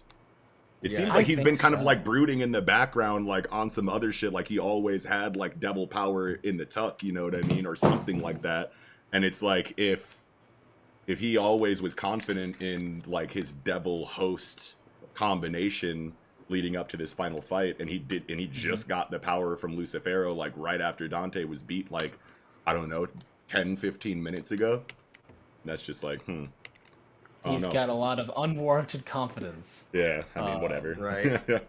I mean, he looks like an Indiana Jones bad guy. Like if you see him on page like 9, he looks like it's like, show us where the medallion is, Dr. Jones. You know, like he just seems like that guy. Yeah. Air Jones. Show us where the medallion is, Dr. Jones. Maybe he was just confident in his experimentation. He just understands devil union and devil hosting, but like never really had one of his own. And then now that Dante lost and Lucifero jumped into him, he feels like complete after all of his research. He's like, I'm finally ready for this. I've been waiting for this type shit. Yeah. I mean, he probably does have a good understanding. Yeah, he is like the human experimentation dude from the Diamond Kingdom. Yeah. Right. And he has been working with them, you know, for a while, presumably, and seeing like their devil hosting and experimenting with the devil linking. So, yeah, that's fine. If he didn't have a devil host until Lucifero jumped out of Dante, then like that's fine because he was like clearly the one that was the most obsessed with it to begin with and was just waiting for his union or whatever. That's fine. Yeah. I thought it was interesting because like I would be confident in my abilities if my power was just modification magic, like even prior to being able to affect conceptual things, just not like just solid things. Yeah, sure. I'd be pretty dangerous. Like yeah, that's a pretty nasty magic for this world. Yeah, so like. Yeah. I was like, yeah, man, no wonder you're the fucking Dr. Mengele of this world. This makes it like that much more disappointing that he was the character that he was at the end of the day. KO'd. Yeah. I did like the Zord, though. I'm a big fan of the big black bull. Oh, yeah, for sure. That shit's so tight. That's always tight. I remember the first time I saw that, I was like, okay, that's awesome, you know? Yeah. Oh, man, there's So on 6 and 7, my Mhm. favorite thing of this entire chapter was 6 and 7, Yeah, for where sure. they have the house in silhouette, they have like all the scenes where he affected their lives, and then uh it's broken up with those little star-like shapes. It's literally just the solid black version of what Yuno had for the stars, and the whole Mm, like, because his magic ability was connection, right? So like yeah. I like that these stars are representing the connections between the black bowls, and like kind of a Oh, that's tight. reinforced symbolism. Like I like that a lot. Yeah, this was my favorite. Yeah. This was my favorite page for sure. The spread's just brilliant. I like it, everything that you said. I like the stark black like building, like in the bottom center that like kind Mhm. of stretches out, you know, into the rest of the bottom of the spread, and then it kind of like gradients up from that stark black into the screen tones behind the panels. Artistically, this is just a beautiful spread for this flashback. Yeah. Puts you in your feels too. It's like, man, Yami, saving all the black bulls. Yeah, and then From like just despair. like from the beginning of the chapter too, like first time he runs into Julius, and Julius is like super lit, like, ooh, I had never seen magic like that before. It's just cool to see Julius in that with that kind of personality again. It's been a while, I feel like, since we've seen Mhm. happy Julius like geeking over some magic shit, which is how we usually saw him before he fought Licht. Yeah, for Yeah. sure. Kind of dowered after that. Yeah. I like seeing Young knocked, and I Hmm. can see why he definitely took on his brother's appearance, because he just looked like creepy Henry. Yeah. Hey guys, like I understand why you changed his face. He looked a lot like Henry, and you got a Still lot look of like dudes like Voldemort. him. Yeah. Yeah. Hello. Wow. No nose. No nose. Voldemort with hair. Well, yeah. High school Voldemort. I talk to sticks, nobody begs. Oh no. I don't know. I think that's about all I had for Black Clover, unless you guys had something else to bring up. I think I'm good. This is one of the first times where I'm like super in a while. You know what I mean in Black Clover, where I'm super excited for the next chapter again.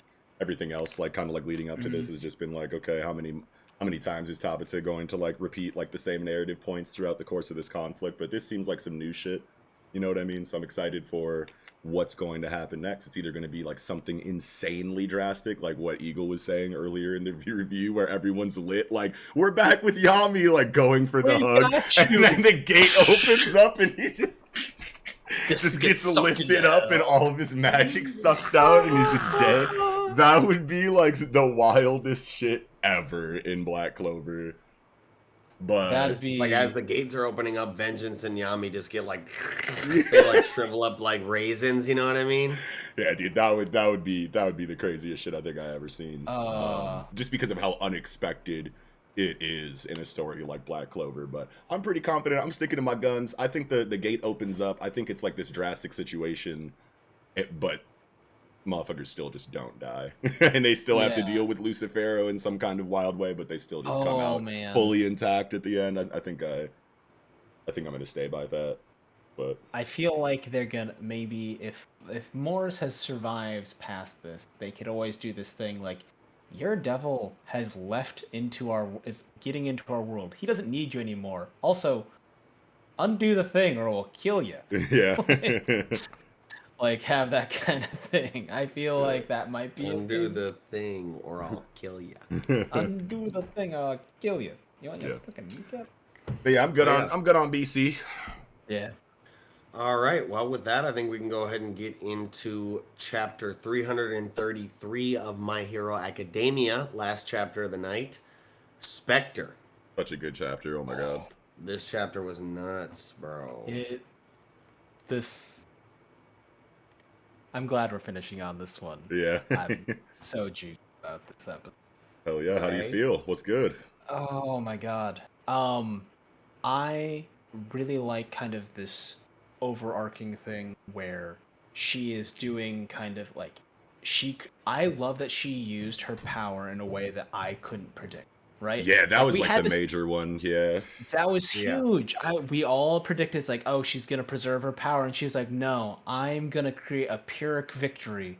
You can take me down, but you're gonna lose way too much for it to be worth it. Yeah, we thought about all Um, types of shit. We were talking about how she dies and loses her quirk, beats Shigaraki, you know, like before the last chapter or whatever, we were talking about like she might even just outright beat him and he has to retreat and then everybody kind of like meets Hmm. up or whatever I and then the story never continues. predicted this, but Yeah, I love it we thought about a because lot of shit. thematically, she was like, she's the like on a global's perspective, she is the most obvious inheritor of All Might's will.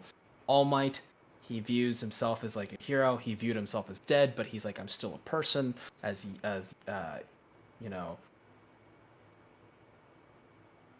as Yagi, and then Stars and Stripes, inspired by All Might, saved by him, has a power style very similar. Hmm. She's gone, and her legacy is weakening All for One. And so I like how it kind of puts um, Deku in.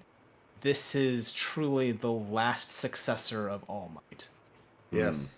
You know what I mean? Because like Night Eye is gone, Lemillion, the potential replacements done, and Yeah, then Stars and Stripes is gone too. So like I like that like all the various like major inheritors of the will of All Might is just like Deku. right. So I think that I don't know. I think it was really important to me because like it just felt right. Yeah. It was a very satisfying feeling. I can't quite articulate why I think so, but I know it's related to those I reasons. love Star and Stripe like as a character. I think that her dying here is, you know, like a lot of people think it's like wasted potential or whatever, and like it might be, you know, like whatever. Like she was introduced like what, like 4 chapters ago, and like only ever interacted with Shigaraki, you know what I mean? So it's like, and then she died, you know, or whatever. So like people saying that it's wasted potential is like totally fine there. But me personally, it's like at this stage in the game, it's like the other countries were never a big part of the storytelling anyway. And if they're starting to like bring Mm-hmm. in, you know what I mean, like other areas of the planet, if we're moving towards the end of the series according to Kohei, then it's like we're gonna start seeing a bunch of new characters probably, and they're not gonna get a whole bunch of screen time. You know what I mean? Like probably not. Yeah. You know, like even if we want them to, it's like I don't know, maybe the time to introduce them would have been earlier in the series before it got to this Mm-hmm. chaotic, you know, cataclysmic end game, you know, area of the story. I'm not mad about it. You know what I mean? She went out like in one of the most heroic ways ever. Like this is like Yeah. heroism defined right now inside of her Yes. sacrifice. You know what I mean? So you can't Yes. be too mad about it. You know what I mean? She died a very heroic death. Like she chose to save her allies Yeah. and then it's like, hey, I'm going to help take down the thing. And like there's been a conversation I've been having recently with some of my friends saying, the things that I want for the world, things that I want for my communities and like my friends, families, and descendants, etc. I don't believe that I will live in a lifetime where I will see any of those things, but I would rather have that future be available. Right. Period. Yeah. I Yes. want to live in a way that ensures that, even if it doesn't help me. Yeah. So like that resonates really strongly. I love Star and Stripe for like willing to take the absolute burdens of her position on herself and not offload it onto others, Yeah. which is like something that is very common criticism within like the hero society. Yeah. It's just like, hey man, you can't quit. And she's like, no, I'm not quitting. I can't quit. I'm Yeah. going out as a hero. Like, And I like how you it's like a know, back and forth almost, at least inside of like my, you know, outlook when I was reading these last couple of chapters and I'm sitting here going like, is Star and Stripe like actually like a good hero? You know what I mean? Like obviously yeah. she is. She's the number one hero of America or the world or whatever. She's wildly powerful, but her decision making is like in question here because like Shigaraki even like comments on it on page 2. Like whether you knew it or not, this most unlikely, unsanctioned, free-spirited early visit of yours, you know what I mean, put you in this position to where you didn't have any of the backup that you probably should have had when coming to face an enemy like me. I wasn't 100% of the way, you know, complete, which would have made this a way easier fight for me. So I'm sitting here going like, okay, is she dumb for just coming here without listening to, you know, her people? But then Mhm. Shigaraki says like, no, this was the time you had to come because I'm incomplete. So you're like, okay, no, she made the right decision. But is like Shigaraki like making like a criticism of just American people being like, you know, anti-establishment, like, you know, anti-authority, just like not listening to reason and like causing problems for everyone else because you think you have the right idea. A lot of the time that's like the Stick-to-itiveness, case yeah. with Americans, you know what I mean? So like you never know. Like I it was just cool. Like it was like a whirlwind of emotions for me because I didn't know how to feel entirely about Star and Stripe, didn't know how to feel about Shigaraki, who was right, who really had the advantage the entire time, who was really in the worst situation between the two. And then when you get to the end of the chapter, it's just like, no, Star and Stripe is the fucking truth, bro. Like, holy fucking shit. Not only did she come here at the right time, even though she didn't listen to her superiors, and she died, she still set back Shigaraki a pretty drastic way, I want to say, because like when we get into the end of the chapter, you know, and she says New Order will revolt against other quirks. That was fucking wild in and of itself. Yeah. But then the way that it affects him, it seems like it's actually taking the vestigial representation of what's happening inside of Shigaraki shows New World Order literally ripping things out of him. And he only makes one comment about a specific quirk being destroyed, and he says it was Reflect. But then the panel directly underneath that is the vestigial New Order like attacking All for One directly. You know what I mean? So like if that's the All for One quirk that New World Order or that New Order is attacking in that panel on 13, then like what does that mean for All for One's mental control over Shigaraki? Like how many It's gonna be shattered. yeah, like how many quirks were actually destroyed? Like there's only confirmation for one of them, but like visually, like, you know, and just assumptively, I mean, like you can probably, and they're still blasting him with lasers like while he's trying to deal with it and shit. It's like he might have no quirks by the end of this except for New Order. You know? That would Yeah. be really interesting. Yeah, like you never know. But like he might have like 3 quirks in the end left, where he's Mm. just like he has to go into hiding. He's got a very unstable body. Like if he loses regeneration, Yeah. like hyper regeneration or any of like his health stabilizing quirks, because like this guy is like packing hundreds of quirks, right? Like he's Right. got he's a bottomless well of random supporting quirks that are like latched together, stacked it up, and he's like, yeah, I'm operating at 300 500% efficiency because I have so many quirks working in tandem. And the beauty is that if like he's just missing chunks of it, and his tower is gonna collapse. I can't wait. It's a big question though on whether or not All for One's influence is being like over Shigaraki is being affected by this, because like at the end of the day, like even if he lost 90% of his quirks, 99% of his quirks, if he still has All for One and New Order, it's like New Order is gonna make up for like all of the quirks that he fucking lost. Like this chick is a one-man army, bro. Like this is a disgusting like reality warping quirk, bro. Like who the fuck cares about air cannon? Who the fuck cares about, you know, like anything anymore? This nigga has New Order. Like that's insane. But then I think what he's gonna do is gonna do a cost analysis. He's like, is New Order enough to keep, because it'll keep revolting against all other quirks, even his quirk bestowing, quirk taking ability. Right. So he's like, I can't risk losing that. And I think at one point he's just like, I've lost too many quirks. I can't risk losing my integral life support quirks. I'm going to jettison New Order, and it's going to become a moot point. But he has to give it to somebody. He can't just dispose of it. He can't just throw it away. He even says that. He's like, I gotta give it to. He's like, I gotta give it to one of these pilots or something. You know what I mean? Who is coming? Who's been flying towards this fight this entire time? Geez, Endeavor. Oh no. So watch Endeavor just lose his firepower. Yo. And then he just gets New World Order or New Order New instead Order, of and he's fire. just like, this is stupid. I hate this. I want to be, and then he has to like, you know, swim back or something. But just going back to adjust to an entire new quirk. Yeah, something like that. That'd be insane. We could talk about that too. But just going back to my point about like what quirks will be left after New Order kind of like runs its course throughout Shigaraki's body, because earlier I was saying if he still has All for One plus New Order, then that's still a huge problem for the protagonist. But if it's only New Order, or maybe even he doesn't even have well, no, he would have to have no. If it destroys All for One, because we know that what did they say? They said that Shigaraki has a copy of All for One, like not, or maybe he does have the real All for One. He either has the actual All for One, and then the All for One character has like the copy of the quirk, or vice versa. I'm pretty sure Shigaraki has the real All for One inside of him though, and that's like what's allowing the mental, you know, hold that, you know, the All for One character has over Shigaraki. So if New Order eats the All for One that Shigaraki has, then like he's gonna have his wits about him again for the first time in who knows how long. You know what I mean? What is he going to think about during that time? Is he going to be like, I gotta get back to All for One? Or is he going to be like, All for One's a son of a bitch. What the fuck am I doing here? Like, you never know. I want my body. Yeah, you never know like how that would kind of work. You know what I mean? So like, I'm very interested to see like what the full effects of New Order running rampant throughout Shigaraki kind of looks like, because it also kind of seems like at the end of the chapter, that a Nomu, is this a Nomu, right? This is like a Nomu, like, curses quickly, damn it, on the last, like, 14 and 15. Yeah, this is, I'm pretty sure he just got, like, swooped away by the Nomu then, right? Or something? Or wasn't the Nomu destroyed?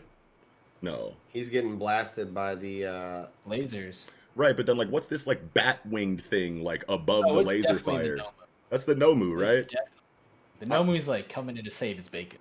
I think he might have already, like, I think they're all shooting the lasers at him.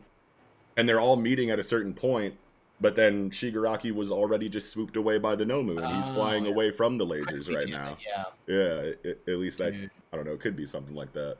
But like, if he bounces on the Nomu and goes back to All for One, then All for One's gonna have to like, I don't know how he's gonna continue to have, if All for One quirk inside of Shigaraki is being attacked by New Order, then I know that that's going to be a plot point related to the mental hold that All for One has over Shigaraki, and that's going to be like a crazy detriment to their plan. And this is like just a major setback no matter what. So it just makes the protagonists look like they're in a much better spot. Because before we were like, what the fuck are they going to do against Shigaraki? How are you going to like, how are you that has infinite powers? Yeah, you know what I mean? Like they had to set him back like this, and Star and Stripe, you know, being the sacrificial, you know, person for that setback, it just feels really good to me. It's super satisfying. I also like oh god, page 8, when she starts declaring New Order revolts against other quirks. Like for me, that was like one of the most, like, I think it was like, for me it was like, this is such a good character moment for her. She's got like All Might, she's got the smile, but hers is literally just a death's head grin. She's like, oh, I know I'm dying. I can feel it. It's just like, taking you fell into my trap, bitch. Yeah. She's like, we both had traps, didn't we, motherfucker? Right. And to see All for One, like, in a state of duress. Yeah, like, he's like, Kathleen bait. Like, I don't think this is the first time we've ever seen him, like, pissed. You know what I mean? Like, not with, like, a shit-eating grin on his face. So it's like, there's gotta be so much, like, happening in regard to All for One's outlook on what he thought his plan, or how he thought his plan was going up until this point. And I think this is the first time where he's like, oh my god, I hadn't accounted for this. This is crazy. Like, we might have fucked up. Like, this is bad type shit, which is just really cool to see at this point in the story, because he's been on his fucking 5-headed, fat-brained, like, you know, Batman villain shit for, like, a while. Like, any kind of progress the protagonist makes, he's always got that shit-eating grin, like, yeah, you know what I mean? Like, until right now, you know? Oh, man. I mean, I don't feel bad for not predicting this, because not even All for One did. Yeah. Mm-hmm. Oh, man. Straight up. There was this moment that I thought was kind of interesting. Page 5. Mm-hmm. This is where it truly begins, Yoichi. And that's All for One as a child. And he looks so much like Shigaraki. Nah, right? Yoichi is All for One's little brother. The one the one he gave One for All to. Yeah, okay. Yeah. I was wondering if that was a picture of Yoichi or if it was a picture of All for One. I'm pretty sure that's Yoichi. It's got to be Yoichi. We can just look it up right now. Yoichi. Possibly. Shigaraki. I think his last name is Shigaraki too. Yeah, Yoichi Shigaraki. Yeah, that's definitely Yoichi. If you like Google him and see the picture on the wiki, it's definitely that dude right there. I get it. Yeah. I was just thinking about how that child and like our Shigaraki look so very similar. And Yeah. part of me is like, was that Yeah. one of his choices? Like, because he found that kid when they had like regular hair. Yeah. And he's like, yeah, I've slowly just been making you into the picture of my brother. Could be Kinda possible. creepy. Yeah. I He love does the have, page like, a lot turn. of- Yeah. Oh yeah. No, go ahead, Eagle. Well, I was just gonna say he does have like a lot of subconscious, not trauma, but just lingering. Animosity? I don't know. I don't know. It's something towards his brother Obsession? where he's Yeah. real obsession. Yeah, basically, yeah. Hmm. Where he like, even now he's like, I'm taking your quirk, little brother. You know what I'm saying? Yeah. To Deku, we had that one moment where he was like all bent the fuck out, and he's like, "Come here, little brother," or something like that. I thought I remembered Mm-hmm. during the I almost said the Shibuya incident, the last huge conflict where Paranormal Shigaraki, Liberation like, War. Yes, Yeah. exactly. Mhm. Yeah. Yeah, no, this this shit is insane, bro. The page turn from 5 to 6, where he's like, because like this whole page, I was just like, God damn it. He's like, I've stolen it, just in big brick text, like, and I like read that and I was like, no. And then he's talking about, he's like, your body began decaying the moment I absorbed your quirk. New Order requires those verbal commands, so you couldn't protect yourself as it was being stolen. You prioritized saving your own skin and lost everything in the process. So she basically was like, all right, whatever, you're gonna take my quirk, but I'm gonna keep myself from crumbling. You know what I mean? But then it hit her endurance cap, and the decay broke through, you know, her protection that she applied to herself in that last moment. So like just the way that the conflict kind of like progressed from 4 to 5 just felt so hunter to me. It felt so like Jujutsu Kaisen to me. You know what I mean? Like just all of the dialogue inside of the conflict these last couple of chapters has felt very high level power system explanation. So then like as he's like, I've stolen it, you're fucked. And he tries to go turn the air into like whatever, tried to give it a new order, and you turn the page. The vestige of New Order is just like, what do you think you're doing, bud? And he just starts like exploding. I love how fire. the Chimera like fusion of Shigaraki and All For One are running towards the quirk of you know, New Stars Order, and Stripes. Star and Stripe, they're running to New Order. It's just like, I'm not worried. Yeah, she's like, you know, you fucked up, right? Come to me. That's my goal. Yeah. And then the explosion is very much like Jujutsu Kaisen. Like, when Mahito explodes people, when he it does reminded me of that. Yeah, transfiguration. Yeah, I thought the same exact thing. Yeah. And I'm just like, yeah. Because normally you see stuff, and I feel like there's been almost a difference. Because, like, you're used to seeing stuff like Akira, like, type, like, body explosions. But I feel like, the art of, like, body horror has been, like, tightening. And I think that since the Mahito influence in Jump, that's been a strong reference when they have, like, body horror. Oh, sure. Especially with this kind of thing. Yeah. Man, it's wild. This what was, a chapter. This was one of my favorite chapters so far. In a long time, for sure. In a long time. It moved me. Yeah. On page 8, Shigaraki / All For One does say, what's going on? My quirks are exploding out. And then we get on the next page the, like, kind of artistic rendition of, you know, like you brought up, Nox, her, like, ripping the fucking quirks out of him.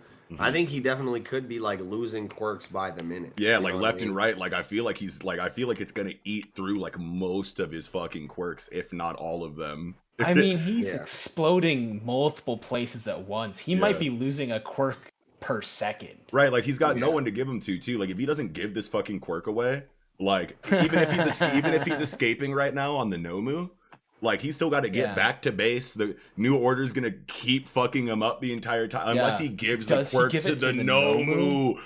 Oh shit! But then the Nomu would fall apart because it's using so many different quirks, like even like the heteromorphic quirk of its wings, right? Like, right. So would the Nomu explode? Okay, Like, so I don't. Okay, so I know that the Nomu has a bunch of quirks piled into it itself. You know what I mean? So if it passes if Shigaraki passes New Order off to the Nomu, then New Order is gonna eat the Nomu's quirks next. You know what I mean? yeah, Because it so still has he that. might.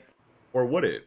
Because it's been transferred now. Wouldn't it need a new rule, or is it just going to continue doing that? I think it would for the- continue just gonna until a new continue to rule is remove. imposed upon it. So why doesn't But- Shigaraki just put a new? He can't concentrate enough to put a new rule on He New Order can't. now that he has He it. or No, he something. tried to use it, and now it's fucking him up. Yeah, when Yeah. he first had it, before it started eating him, he was like, the air is, and then he started getting fucked up, and he hasn't tried to think- use a new rule since then, probably because he can't concentrate True. because it's just running wild inside of him or Yeah. something. And also, I think that it said revolt against all quirks. So it's not interacting with any of his quirks to like it's on autopilot until it's done. Until right? until it's either done or another, rule is kind of given to it, Yeah. which I he think doesn't he's really gonna- have a means to do right now unless he gives I- it to the Nomu. Yeah. It's really interesting because like he I don't had that think it- moment where he is talking to Star and Stripes, and he's like, you prioritized saving your own skin and lost everything in the process. So is he gonna stick into the Nomu and then lose his form of transportation and then just be a sitting duck? Oh. He is like, because I think he's like, oh wait, I can't actually do this, or I'd be no better than her. And then Endeavor just keeps flying along like, what's going on? And just, oh no, my flame! That's insane. If New Order eats his regeneration, He's toast. it's like he's got to just be leaving on the Nomu right now then and just letting New Order like fuck up the rest of his quirks and then hoping that he just like because I don't think it's doing any no, it's definitely doing real physical damage to It's him. doing physical Yeah, damage. His yeah. quirks are literally exploding, like Yeah, his you're body. right, you're right. And if he loses regeneration, he won't survive the exploding. Yeah, straight like, up. doesn't He's matter got to if give he's- it to the Nomu. Yeah. Oh man. He's got to give it to the Nomu, and then he probably has regeneration, all for one, and maybe another one or a couple others left after he transfers it to the Nomu. Then the Nomu dies because it gets eaten alive by New Order, and then he falls into the fucking water or some shit, and then another fucking villain is close by and swoops him or something like that. Who fucking knows? Yeah, But I don't know. This is insane. I can't after this conversation, this is the next chapter that I am most excited for in the entire lineup. So good. Yeah. I think that's all I had for My Hero this week, though. I think that's Yeah, about all I it was had. a as well. really satisfying chapter. Hell yeah. Tell me about it. Well, that should do it then. Thank you all so much for watching. If you did, be sure to slap a like on this video if you enjoyed it. Make sure you subscribe to the channel as well for more fire-ass weekly content. Leave a comment down in the comment section down below. Let us know what you thought of this weekend jump. Add to the discussion if you had anything, you thought we missed or anything like that. And as we said before, go ahead and take a look in that description box down below where you can find links to any and all of our individual social media accounts such as Twitter, online communities like Discord, audio listening platforms, whichever you prefer will be there. Also, links to support the podcast through our Patreon or our online store. So, with all those words said, this will be another incredible episode of the Project Manga Podcast wrapping up. I'm your host, Eagle. Knox. And I'm Elianis. Sarabada.